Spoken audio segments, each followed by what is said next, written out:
The Valley Current. How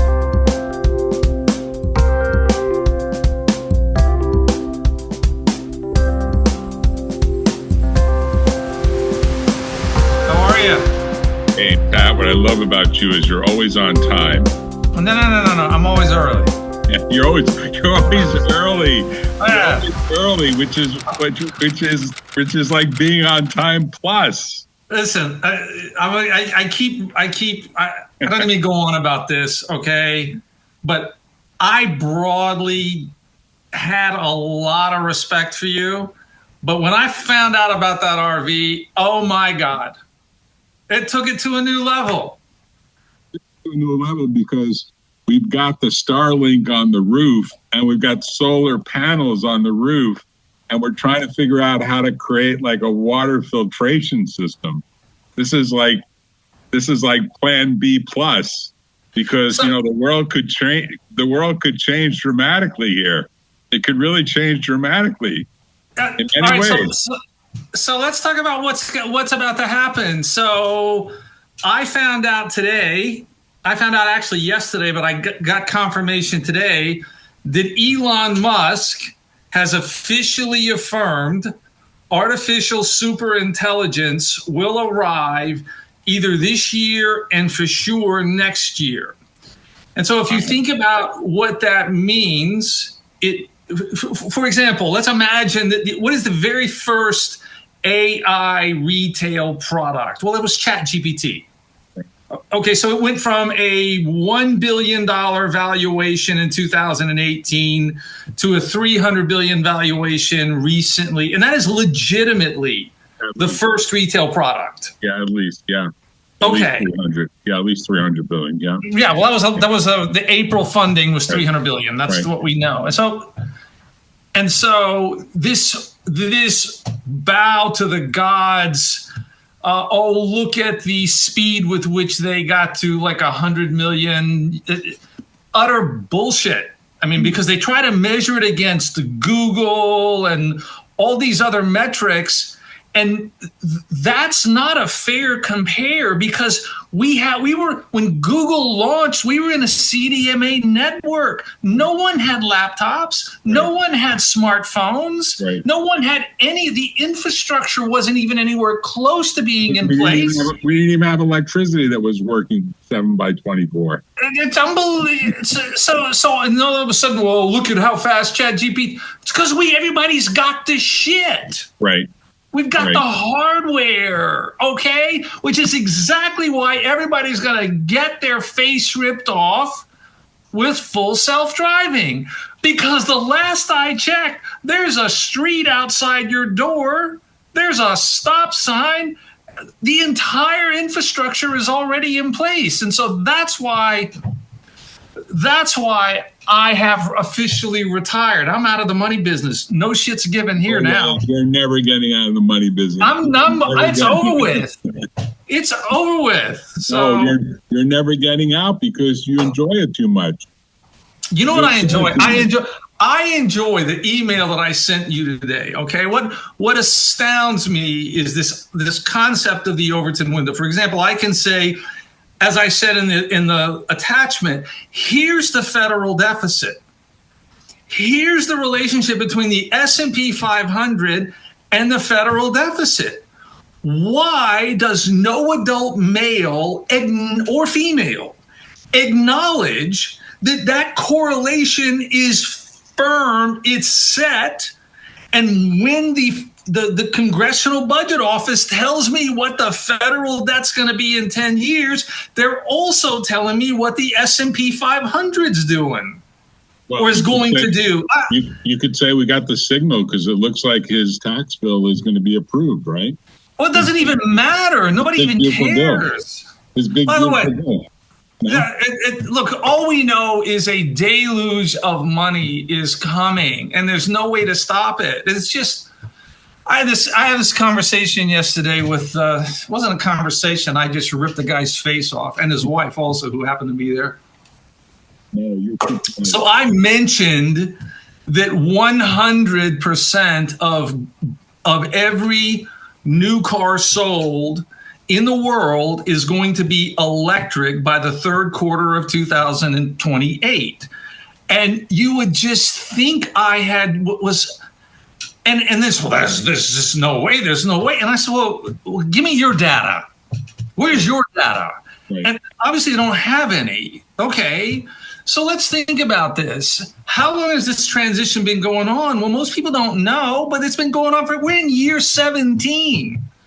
2008 was the first year that Tesla sold an electric car. They sold 100 of the Roadsters in 2018. Today is 2012. In 2024, there were 17.1 million electric vehicles sold globally. So these are demonstrable facts. Right. I mean, Tesla was not even the first one because GM had this little tiny. No, we're talking that scale and that scale production. Okay, so you got to start somewhere. If you wanted to, I mean, they had electric cars in 1910, but let's just talk about that one company that sort of ignited this, which was Tesla in 2008 with the mandate. Okay, so up to 2024, that's 17.1 million units. Those are demonstrable facts, dead easy to pull a compound annual growth rate. And so then you go to ChatGPT and you say, for example, if X is 17.1 million and you know what the global new car sales are, the average for the last 15 years, guess what the number is? 78 million units. So if somebody pushes back to me and says, well, I don't actually think 100% of new car sales is going to be electric by third quarter 2028, and I say, what's your data? What's your data? How many cars are sold every year? Well, I don't know. Well, somebody in this conversation's getting called a dumbass. It's either you or me. Hammers. The usual term is the sack of hammers. How are you gonna have an opinion about when 100% of every new car sold globally is going to be an electric vehicle when you don't know how many cars are sold globally? It's not even possible to have the conversation. And so that's what I don't understand. So if you take that compound annual growth rate and then you cut it in half and you say, well, it's not going to grow at that rate. Okay, so then you're still 100% of every new car sold globally in 2029. The point is, why is this hard? I keep trying to tell everybody that I'm by far not the smartest guy in the room ever. But you're the richest. Ever. But I ask a couple of questions. Yeah. Let me ask you a question, because you wanted to talk about this full self-driving rollout. Okay, so it just happened this week in Austin. It just happened this week in Austin. Right. RoboTaxi. Okay, so the other question I get from time to time is, who's going to win? Right. Well, all right. So let's just think about this for a second. Who do we know are the players? Well, it's Waymo, and it's Waymo. Okay. So there are 17,200 Starbucks retail outlets in America. Okay, that's how many there are, roughly, give or take 100. 17,200 or so. I thought there were way more than that. That's just in the U.S. Okay. That's a U.S. number. Okay. Okay, I'm with you. If I had a conversation or tried to have a conversation about 1,500 of those stores and tried to project Starbucks prospects only on the back of the 1,500 stores, it's an idiotic conversation. Right. So why is anybody even having a conversation about Waymo? They don't exist. They are irrelevant. It's like, why are you even talking about Waymo? It's not even important. And why is it not important? It's not important because out of the Gigafactory in Austin, 5,000 Model Ys, fully RoboTaxi capable right now per week come out of that factory. If you take 5,000, let me get my calculator. Yeah. That's 20,000 a month. Right. $20,000 a month, and all Tesla's got to do is put a little sticker on there that says RoboTaxi and put it in the fleet. Okay, the Fremont factory shits out $7,500 a week. Okay, so you're talking the capacity to flood the zone with robo-taxis at $650,000 a year just in USA production, or 1,500 of which Waymo doesn't even manufacture. And so now, I mean, it's just an absurd conversation. That's why I don't have them. Okay, that's why I don't have them. And so suddenly you start to think about, well, how is this going to play out? Well, it's going to play out really fast, because what you always talk about when you're talking about transportation is lane density. You only care about lane density. So all he's going to do is flood the market in Waymo markets, because Waymo's pricing now relative to Uber. Uber goes away in those markets. It's not possible for Uber. It's not possible to get a guy to take his car and drive around all day when no one's going to book him. So all he's gonna do is never leave the RV park again. He's gonna stay home. He's gonna talk himself out of that meth pipe every morning, and by noon he's gonna break down and he's gonna go ahead and because that's what you do at an RV park. You know that. That's why you bought an RV. There's actually a lot of amenities in those RV parks. You'd be amazed at the things you can do. Listen, I don't even want to know about them. Anyway, let me ask you a question. Don't you think that Uber is going to try to say to all these governments all over the world, hey, look, we're like a security force now. Basically, we're not drivers. We're security guards, and we're basically a double protection for whoever it is that wants to get in the robo-taxi, that will move the bag because someone's got to put the bag into the trunk. Sometimes the Uber driver does that for you. You'd be amazed. Actually puts a roller bag in the trunk. And he does greet you. And he does do what kind of receptionists do. And with all of these restaurants, they can have robots at the front desk, but they have people at the front desk instead of greet you and take you to the table. They can have a little rolling robot do that. But they think, no, it's nice to have people meet people. And it's not nice to have people ever. No, ever. Don't you think Uber will be the major force to say, look, it's too fast. It's got to be proven out. Uber is a piece of software. How are you going to ask a piece of software that question? No, but I'm saying Uber is going to say to government, look. Uber doesn't exist. They don't exist. No, it will stay around for a while, Pat. Don't you think? Why would you care? Because it's just a way to say, in this automation, this notion that the automation is happening, it's happening fast. It's a good book I'm going to send you as a gift called Abundance.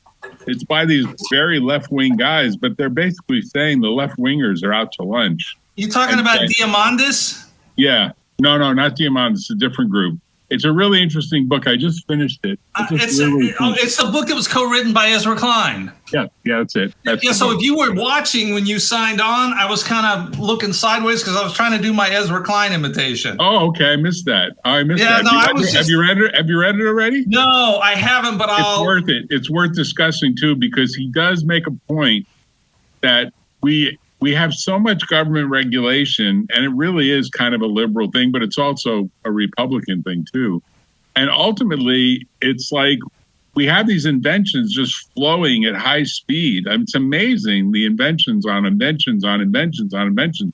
And I can tell you, my law firm partners, when I show them some of the AI stuff that's produced, they're like, their head spins and they say, no, this can't be. This can't happen. This can't work this way. This is going to change. Like, you're scaring me. I'm not going to be able to be a lawyer anymore. And then I showed, I think I told you the story. I have some issues with my knees. And I showed the surgeon the report that I generated off of the MRI and the x-rays that they sent me, because they'll make full disclosure.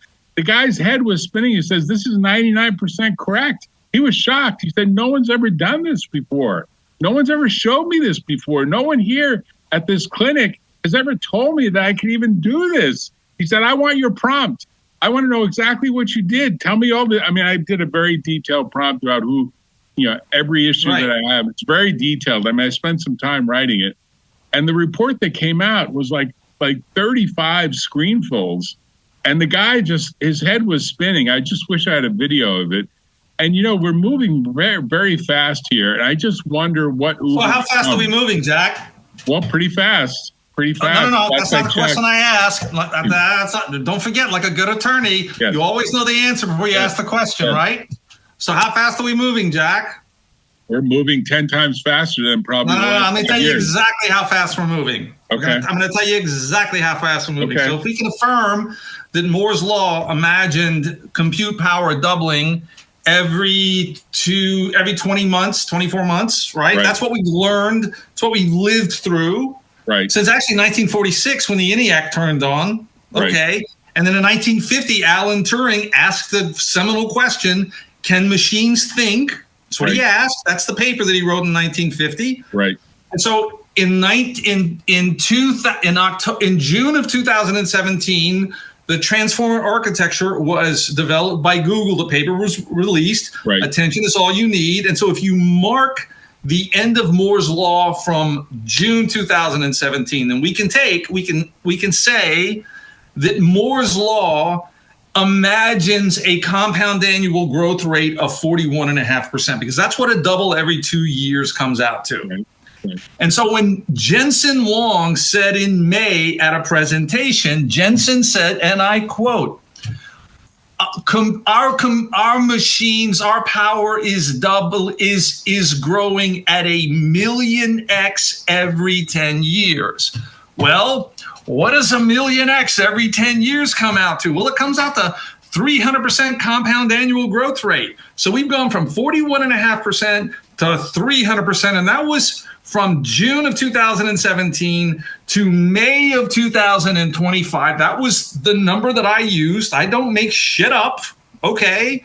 And so now, what is the number? Where are we at now? Because now June's almost over. Well, now we're at 1 order of magnitude every single year. So we're doubling it 1 order of magnitude every year. So what is that? That comes out to roughly 999% compound annual growth rate. So you go from May to 300% to June to 999%. And so where is that spread? Is that a pure growth rate? Well, no, because what do we have to imagine Jensen was talking about? Well, he was probably talking about hardware because he was holding up a piece of hardware. And so what you have to overlay then is the power and the melt up that happens with the software. And so all of a sudden you get this super melt up of compute scaling power laws that's happening, which is what I believe Musk was referring to. But then you ask the other question, okay, if X was 41.5% in 2017 and it's 900% in 2025, or said another way, if X is growing at 1 order of magnitude per year, what month and what year will X be growing at 2 orders of magnitude? Turns out that's 2027. Okay? And so the last time we saw this was when Glenn Seaborg discovered plutonium. That was 1941, and that was the force multiplier that allowed the atomic bomb. And so what's the force multiplier now? The force multiplier now is software is writing software. The game is over. So we've gone for 300,000 years of organic intelligence to mechanical intelligence now. And this is where I'm sitting. Yep. This is the point so any conversation about Waymo or Uber or Tesla is absolutely absurd. Okay, a car delivered itself. It drove off the factory 2 days ago and drove to the guy who bought it, drove to his house. Right. And nobody's noticed it. Right. Nobody said, well, because let's think about it. If you and I can agree that one must be conscious to drive an RV, I mean, let's just imagine that is the baseline capability, okay? Consciousness is required to drive an RV. Sorry, we can't let you drive. You don't seem conscious. Well, if software can now drive your RV, then software is conscious. Right. Okay. But this is what we are. Right. And nobody knows how to frame it. They simply don't know how to have a conversation. So when I'm sitting around talking about I'm doubling my return for Tesla. Okay, so for the last since 2017, the stock was $14.25 on January the 1st, 2017. I never owned Tesla. I owned the transition to electric vehicles, which is broadly over with now. And so from then until now, my compound annual growth rate is 48%. So what kind of multiple am I going to put on Tesla when it's about to be the largest enterprise software company on the planet? The orders of magnitude bigger than Microsoft. What people don't get, Pat, is they think of the car as fundamentally like a unit or widget, and they can't get their head around, well, maybe it's good if they don't sell more cars. They put them all into the RoboTaxi business, right? Oh, then why would you want Pat Duke to buy a Tesla Model Y for $48,000 or $45,000? So Tesla makes $7,000 one time only, right, when they can put it in the RoboTaxi fleet, right, and it generates, over 5 years, it generates $450,000 in recurring revenue. That's what people don't get. That's the point that people don't get. They think of it, they're so pigeonholed into GM sells cars, Ford sells cars, Chrysler sells cars. It's all about the whole chain. I gotta tell you the story. It fits right in here. So I believe that it's valuable to still have a gas car or truck, F-150 Ford. So get this. This is a true story. I'm looking around for a hybrid. I already have a gas F-150, but I want the hybrid that has the battery because it gets better mileage, because gas will probably go to $26 a gallon by the time we see all these gas stations eliminate. I find a guy, he's leaving the country. He desperately wants to get rid of his F-150, almost brand new hybrid. He's willing to pay me $4,000 to get out of the lease that he signed, because he doesn't want to have to make payments on a lease for a vehicle he doesn't want to use. And he wants to leave for his job in Europe or Japan or wherever he's going. And I do the deal. I sign it up. Ford takes forever to do the transfer paperwork. That's a whole nother story. The way the truck is delivered is you call a guy who's really a broker, who finds a guy, typically Ukrainian or a Russian, that has a rig, and literally within 12 hours, the Ukrainian Russian, I've got pictures of this, he calls me from the road. I got your vehicle. It's a little stormy here in Atlanta last night. There were a lot of storms, but I'm making pretty good time. I'm probably going to get to your place by about 11 p.m. in semi-broken English. I understand what he's saying. He says, you have to have cash ready to pay me because the broker already took his fee against the credit card. It's cash on delivery now. You know what's really going on there? This guy is running his business as a cash business, right? And literally, the guy gets there. I'm telling you, Pat, he took about 90 seconds to deliver this truck. The keys were in it. The manuals were in it. I said, this puts every dealership out of business. Literally, this is almost like, we're going to get to the truck driving itself at some point all the way from Atlanta. But this guy, I was trying to calculate how much gas would have been used if I actually flew to Atlanta. That would have cost some money. And then I drove the truck from Atlanta. I mean, I probably would have used as much gas as this guy was paid for his services. Of course, he had 4 other trucks that he was delivering on his rig, right? Because he's basically in the truck business. So he's making like $300 per unit, and he works at $1,200. That's his daily pay. Probably spends $200-300 on gas and maintenance and whatnot. He's trying to make $1,000 a day by the time he's done. I mean, the guy was like a workaholic. I just said to myself, I said to Lee, I've never had a vehicle delivered that fast. If I went to a dealership and tried to buy the damn thing, it would have been like days and weeks of red tape about, well, do you want the special undercoating? Do you want the wax job? Do you want the wheels to be polished? Oh, that's all extra. Do you want us to put the special anti-snow coating on it? Right. You know, like crazy shit that they try to sell you. No one wants to deal with salesmen anymore. No one. We are in a world where no one wants to be around people. I mean, I don't want to be around people. That's true. That's true. Lee said, I want a check button in Uber. If I take an Uber, I want a check button that says no music, no talk, no sound. Like she wants a check button that says, if I get into an Uber, the radio shouldn't be on. The guy shouldn't ask me, how do you feel, blah, blah, blah. It should just be like total silence, like a totally silent Uber ride. She'll give that guy 6 stars for that. The reason she's gonna, and you and Lee will only use Tesla is because, first of all, you're gonna have a Tesla smartphone connected to Starlink, number one, and number two, you're gonna speak to you're going to order it over the phone, the RoboTaxi. Right. It's going to, you'll see, they'll be all over your area. It'll show up in 3 minutes. Right. Your phone will automatically be synced to it. So you get in it and the screen's already going to show your email account or whatever TV show you're watching. It's going to go right on there. I mean, that's going to be our world in 12 months. I mean, once again, I don't even know how to say it, but this guy is going to manufacture at a run rate out of Austin 500,000 units a year of cars that don't have steering wheels, brakes, or gas pedals. I don't know how else to say it. That's probably going to be a big deal. I don't know. I thought they were putting steering wheels in it just to make people feel like, oh, there's not going to be a steering wheel. In the cyber cab, there's not going to be a steering wheel. Okay. No one gives a shit about your feelings. Okay?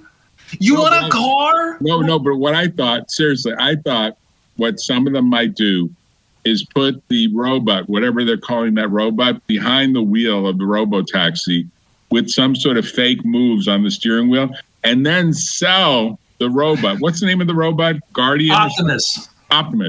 Optimus will be seated into a few of those vehicles, particularly at zip codes that have people that have some money.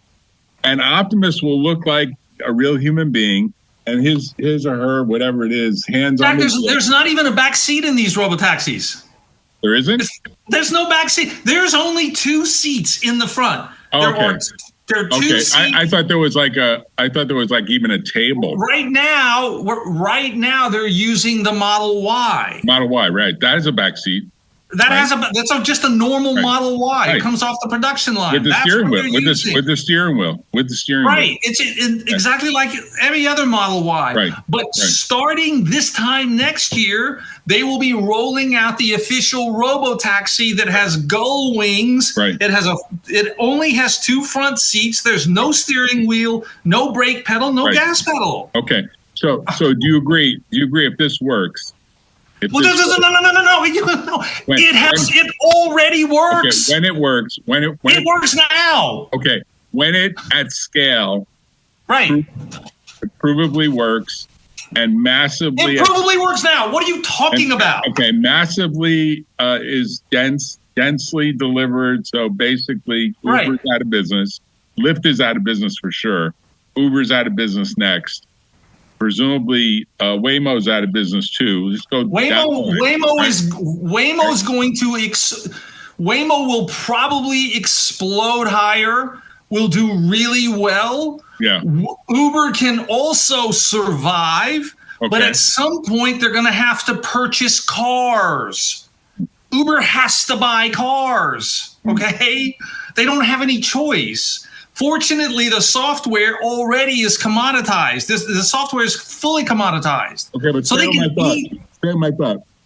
If all this plays out as you're predicting, why would anyone even own a car anymore? Exactly. Look at the big brain on Jack. Yeah.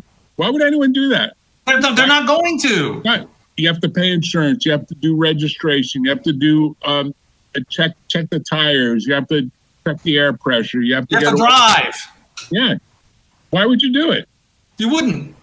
I mean, the only reason I could think is, well, it doesn't have a bike rack on it and you want to move a bike. but I presume someone will figure out how to make a bike rack that can attach somehow. Well, there'll be, Right? look, I expect in 10 years from now, there'll be more than one company making those cars that don't have steering wheels. Right.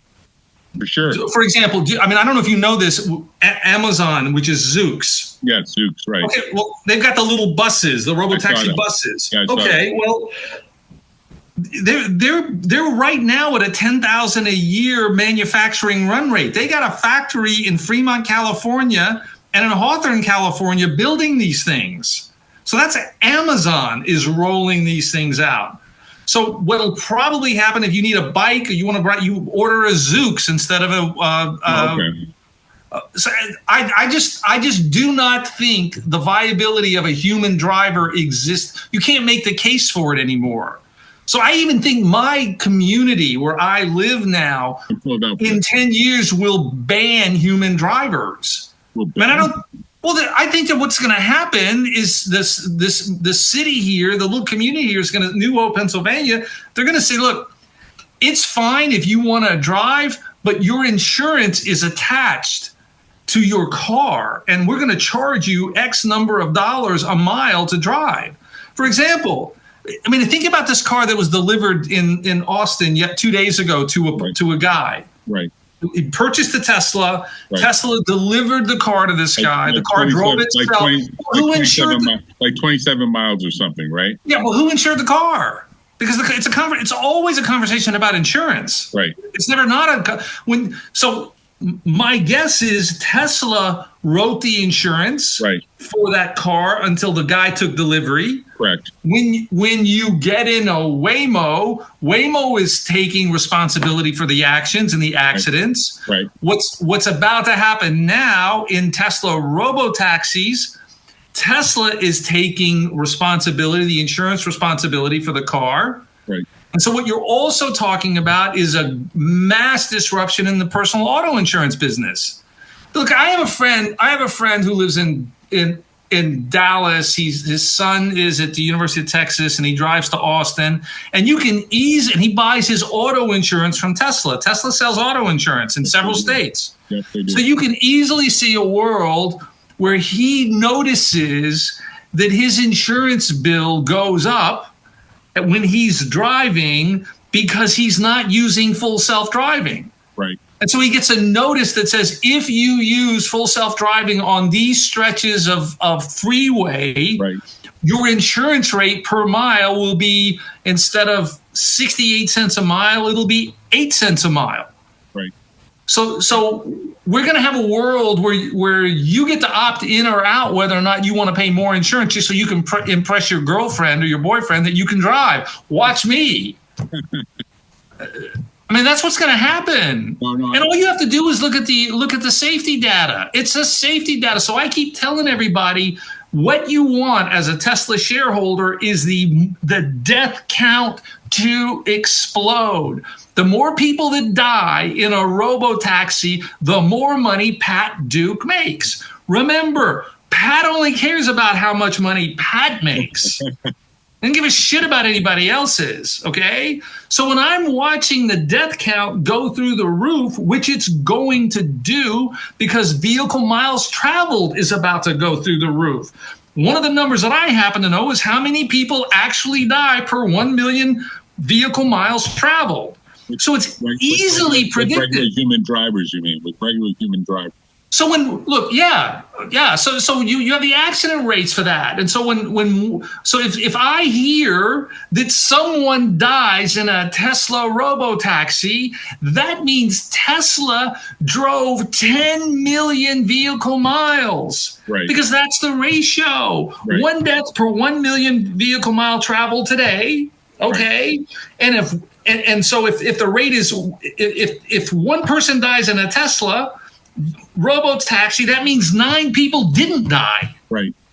Okay, well, it's the counterfactual that you have to look at. And so, my God, do I want more people to die in a Tesla RoboTaxi? You bet. Because the higher the death count, the more vehicle miles that RoboTaxi is working and generating money. I think it's proven already for sure that the automation drives far better. I mean, just think about the intellect. Think about how smart somebody needs to be to say this. Well, that Waymo's RoboTaxi, I don't know if I'd trust it. I just don't know about if that's safe. To which the proper retort might be, so let me get this straight. So you're thinking that one of the largest companies on earth, Google, is going to create a product that's going to kill more people than if the product didn't exist at all. That's what you're thinking. I mean, it's an absurd conversation. Is my point. I think people think more along the lines of that movie that had Julia Roberts in it recently, that there'll be some interference with the network and some sort of botching interruption of some sort. And the reason there's a logical reason why they think that. Seriously, and I don't want to get too technical here, but they're just really stupid people. Okay. Well, the movie makes it sound like it's. You have to be so over the top stupid to have those thoughts come out of your mouth in a world where we have drunk drivers and fentanyl drivers and distracted. Yeah. It's an idiotic thought. Well, okay? Ethan Hawke was in that movie too, and it was very convincing. Well, I mean, Jesus, it's insane. This whole thing. Look, I just think and this is between you and I, because I take it on good authority. Nobody gives a shit what I think. So let's just say, I think this week, right now, these days are as important as when everybody woke up on August the 7th, 1945, and just said, what just happened? Right. What just happened in what do you mean a bomb? What are you talking about? Right. Because that's where we are. Right. That's what just happened. Right. A machine reasoned. Okay, because that's what it does. It reasons, a reasoning model since Chat 03. It's now reasoning, and software is reasoning. It's been written about since 1715 or whenever Mary Shelley wrote Frankenstein. I mean, what's what we're talking about? We're talking about inanimate objects reasoning and thinking and taking action, and it has arrived. Suggested viewing. Her. Watch it again. So the 80th anniversary is coming up essentially in a couple of months, right? Less than a month and a half or so, right? August. Right.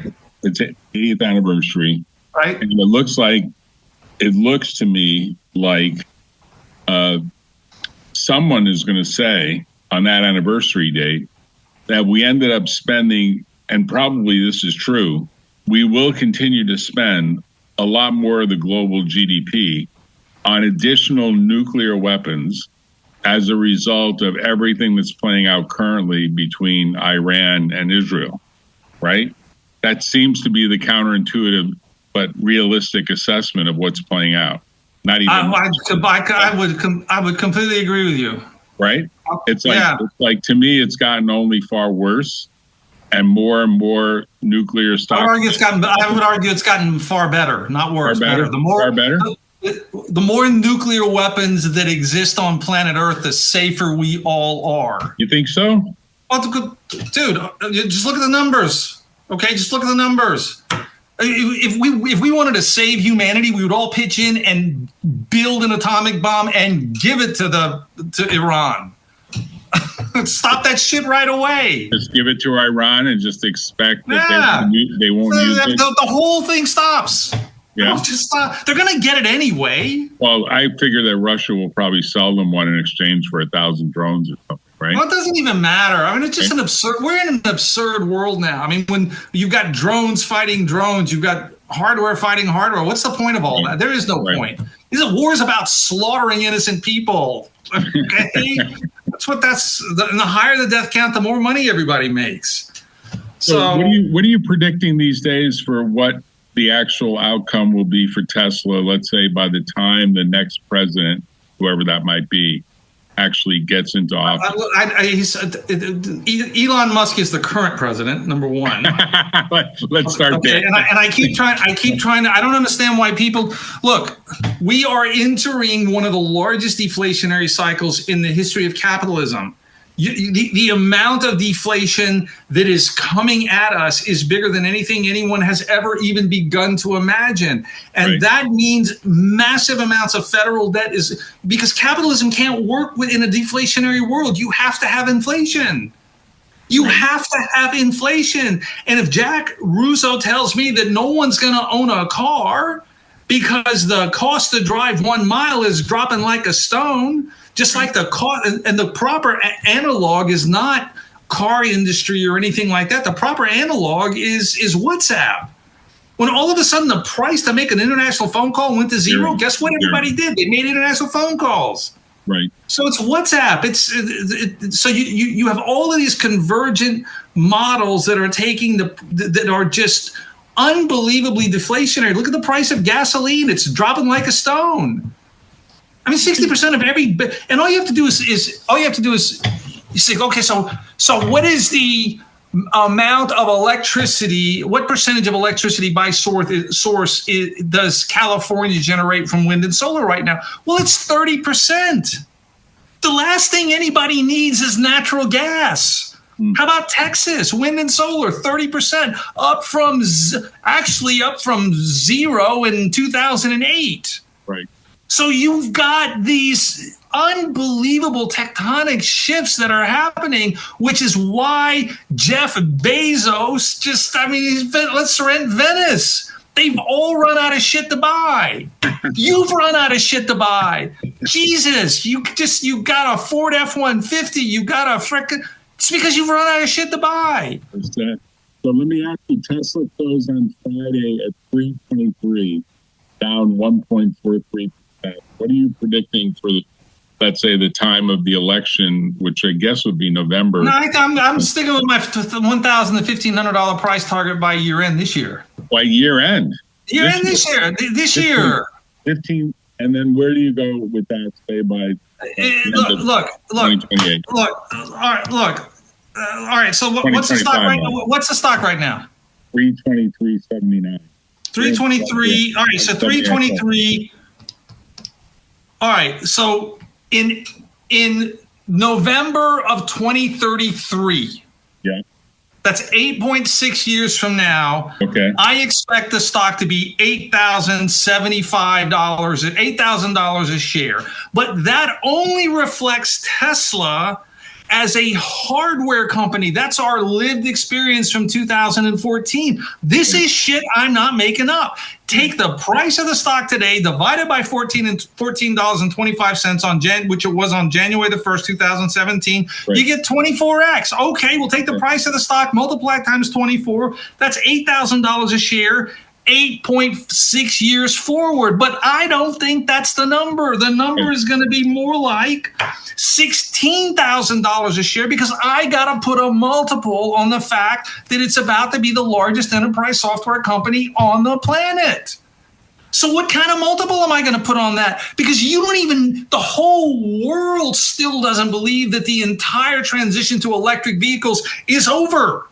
I mean, it's over. 25% of every new car sold globally will be an electric, will not have a gas tank at the end of this year. And that number's growing at 48% a year. So the whole transition to electric vehicles is over. So now it's an enterprise software company. So your number is 50x from where it is today. No. My number's at least 50x from here. 50x from where it is today in the next 8.5 years. No, in the next 8.5 years. Yeah.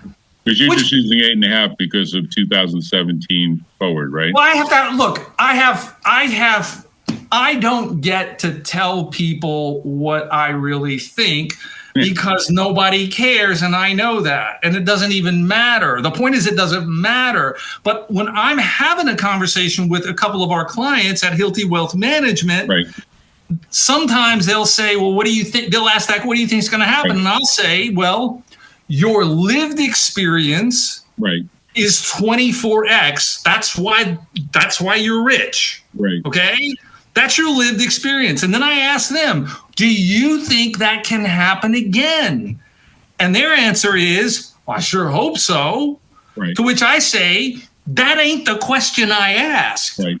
Right. Is it reasonable to imagine that that's going to happen again? Well, yeah. And you would say further that prediction does not depend on Musk killing himself, moving to Mars, getting. I don't even care about Musk. It doesn't even matter. Musk doesn't matter. Why? He's not even relevant. Well, people think. Look, here's how you know he's not relevant. How do you know he's not relevant? Because he does nothing that other people aren't doing. Right. Everybody's making electric vehicles. There's nothing hard about making electric vehicles. Everybody has full self-driving software. There's nothing hard about that. So why does he even have to be there? Well, he doesn't. He doesn't even matter. Well, he's a cheerleader, right? He's kind of a cheerleader. Look. I don't even care. I just think that I must put a multiple on this transition to Tesla as an enterprise software company.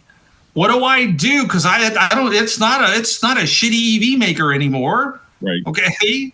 What kind of multiple do I put on the fact that it's an enterprise software company? Well, guess what? I don't know.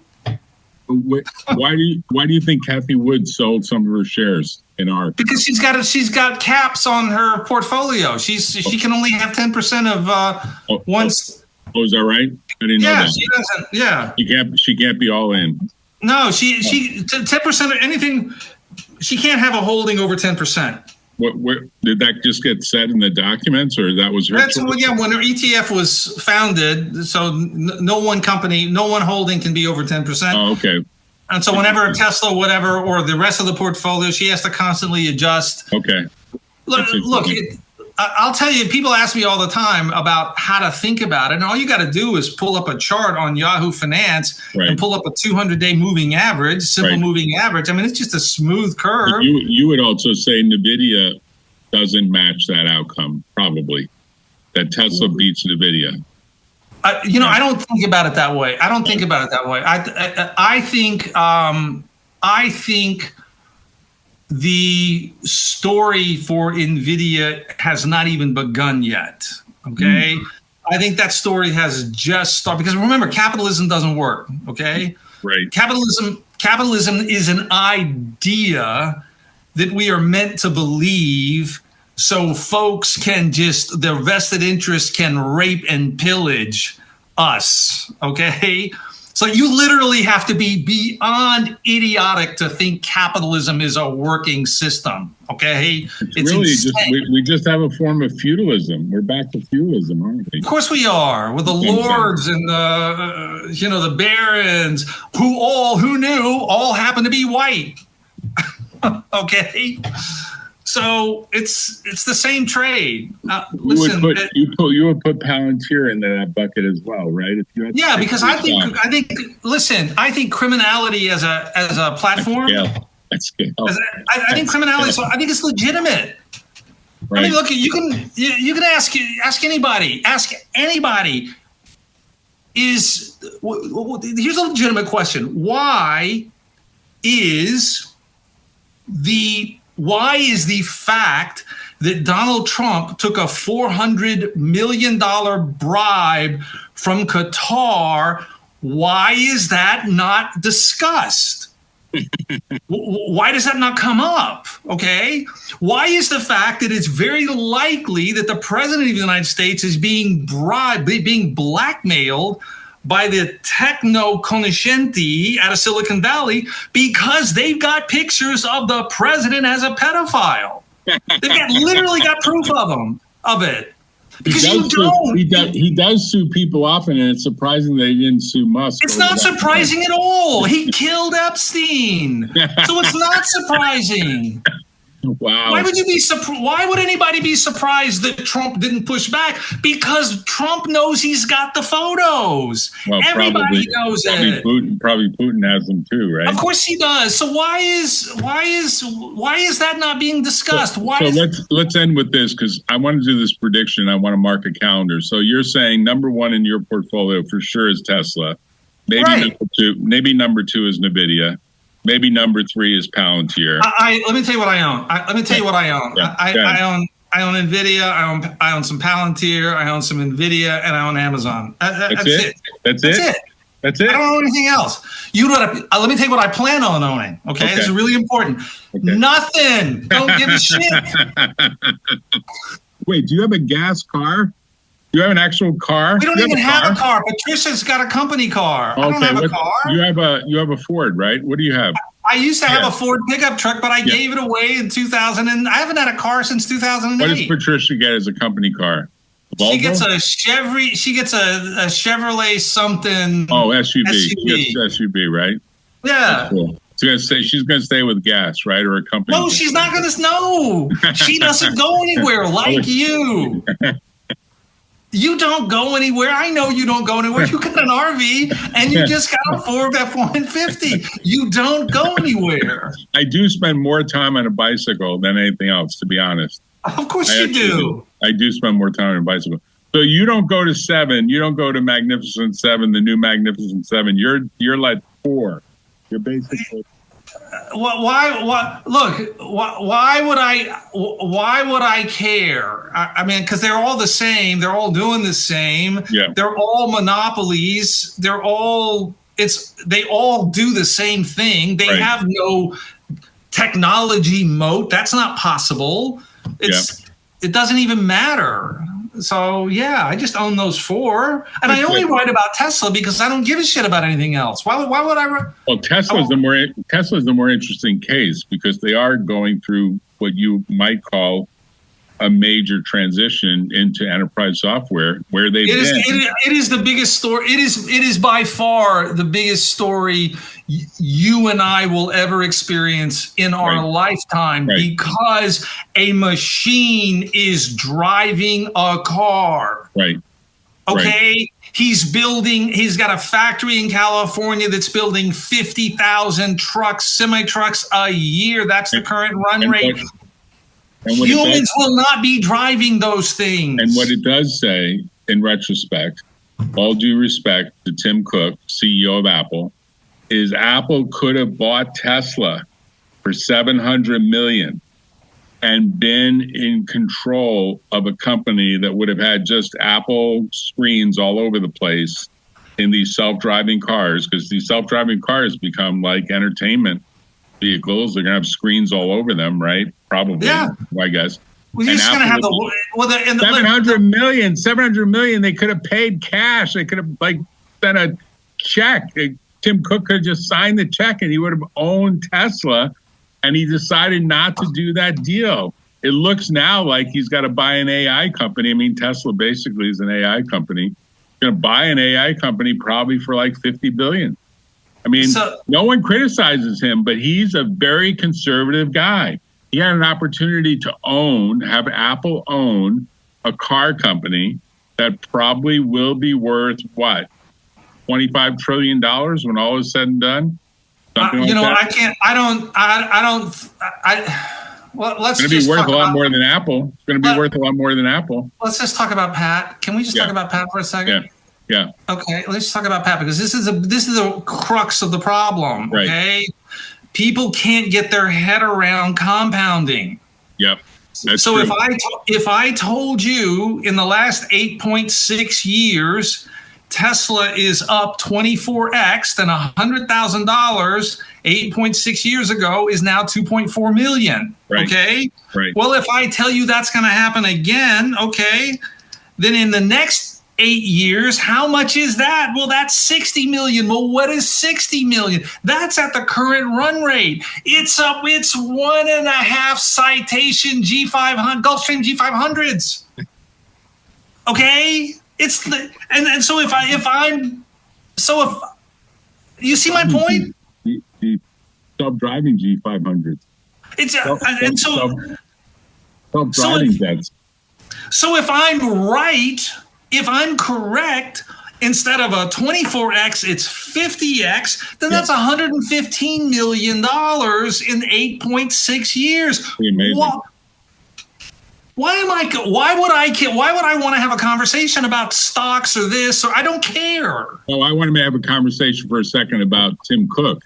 because everyone thinks he's a brilliant CEO, and I have no disrespect for him. I mean, he was a good bean counter at Compaq. He was a good bean counter as CEO. No disrespect, Tim, if you're listening, but look, you didn't take the ambitious goal. You bought a goofy Beats catalog of music for $3 billion. You could have bought Tesla for $700 million, and you would have had a company that would have been propelling forward at an unbelievable rate. Right now, it seems to be stagnating. We'll see what they do. They're obviously in the market to buy an AI company, but they could have owned Tesla. Now, maybe he just thought it was just a little bit too ambitious. They did spend a bunch of money on a car. They did have a project called Titan that apparently has been disbanded. And ultimately, I think people will look back, and I don't know when he's going to retire, but at some point, someone's going to look back and write the book and say, that was the whale that got away for Apple. That was the whale opportunity that would have required a lot of chutzpah, but it completely got away. They spent $3 billion on this earphone company because they had a music catalog, and I guess they were worried that somebody else was going to buy it. Maybe that penned out. $700 million they could have owned everything you just described, which probably conservatively, if it was properly managed, of course, would have been this amazing kind of 50x investment for them. Maybe a lot more than that, probably, because they could have integrated a lot of Apple products right into the vehicle. Like a lot of Apple stuff could have been integrated in. We'll see what happens. Like somewhere in this, someone's going to make a play. Maybe Tesla will itself to control the content that gets played inside that vehicle, right? Because it's not obvious that your Apple phone, maybe your Tesla phone's only going to work in it, right? Well, if you watch some of the videos, some of the guys that were doing the test rides over the weekend, what's really interesting is when they get in the car, their smartphone immediately syncs with the Tesla car. Yeah, that's good. So there's all their apps show up on the screen. When they get out, those apps go away. So that makes sense. Who knows? I mean, the one thing Ford did correctly with the F-150, they assumed that most of their buyers are living and working out of their truck. They actually created a desk inside the console where you can actually put a laptop. And by the way, the guy was driving that was delivering on it with an F-650 or whatever is the big dually version of that pickup truck. And the guy's watching a movie. When he pulls up, he's got a screen with Netflix on.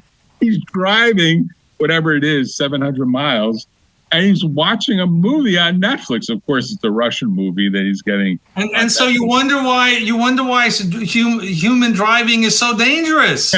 Right. That's why I said to him, he said, I watched 4 movies. I mean, in sort of the Russian slang, he was telling me what he did. He said, this is an easy drive. The rain made it a little difficult for him, but hey, he got the vehicle there. It wasn't smashed up. It was great. I mean, it didn't have a scratch on it. It was great. But the point I'm making is that CEOs can get revered, and some of them make decisions that no one really critically looks at. And I think someone eventually will say, Tim, that was the whale that got away. You really should have decided to cut that check for $700 million and bring Elon Musk on the board and maybe bring them into management and try to actually make this mega company that would compete against Huawei, because Huawei looks like they're going to own the market to some degree in what they're building on the other side of the planet, right? Huawei. What do you mean, Huawei on what you mean with EVs? Yeah, EVs. No, I think. Look, you're gonna. Here's what our world's gonna look like. I'm 100% convinced of it. All you got to do is go into Best Buy and go to the computer section, and that's that Xiaomi, Huawei, BYD. Those are the new dominant automobile makers in the world. Period. End of story. At a fraction of the cost. Yeah, a fraction of whether or not Waymo joins, I don't know, nor do I care. But anybody can get in the business. You just have to buy electric vehicles. Right. And then so it's the ease of entry is just really extraordinary. But the total addressable market is massive. It's 10 trillion miles a year driven, vehicle miles traveled. So there's room for 40 massive players. So last question, Pat. Do you think for a second that Tim Cook looks back and say, man, I made such I don't think Tim Cook has ever given a shit. Why would he care? He's transcended money. Look, I'll let you go with this one thought. And this is the one thought that I really, really want to impress upon everybody with. We are entering a step change of returns. All of those shitty returns from the S&P 493, all global returns are now going to consolidate in these 7 and 8 companies. That's it. You had 4 listed. What are the other 3? Well, the other one's going to be. I don't know. You tell me. Microsoft. Okay. I mean, Avago, Broadcom. Broadcom is one of them because we're moving into inference now. So all you got to do is look at the token usage and the inference. Unbelievable. So you have an NVIDIA, Broadcom, Palantir, obviously, Microsoft, Google, but by far and away. If I were going to add a name right now, if there was a name that I was going to add, I would add Google. Right. I mean, it's an absurd idea not to have Google in your portfolio. Right. I don't have it because I don't give a shit. I mean, why would I do that? I don't care. Yeah. So I don't believe in diversification. I think it's the biggest fraud on the planet. Yeah. So, but anyway, the point is a step change in returns has arrived. And what drives that step change in returns? It's the acceleration in compute power, just like we saw the acceleration in the TNT equivalent of atomic bombs. It's the same trade. They literally had to sign a test ban treaty in 1963 to stop that shit. Yep. Because there's no maximum, and there's no maximum to these orders of magnitude acceleration and compute power that is going to drive NVIDIA and all these other companies, these other monopolies higher. Because when I'm having a conversation about one order of magnitude right now, and in 48 months, I'm going to be having a conversation about 2 orders of magnitude, this is not a world we will recognize. We already don't recognize it. Stay healthy, Pat, because we've got a report on this. This is pretty valuable information. It's unbelievable. I mean, this is just amazing. All right, well, look, it was great talking to you. Stay cool. I'm gonna make it to Philadelphia with my RV, so you get to see what life is really like. You're gonna love it. All right. I'm gonna bring you some great sardines too. All right, man. I'll see you. Bye. Tune in next time on The Valley Current.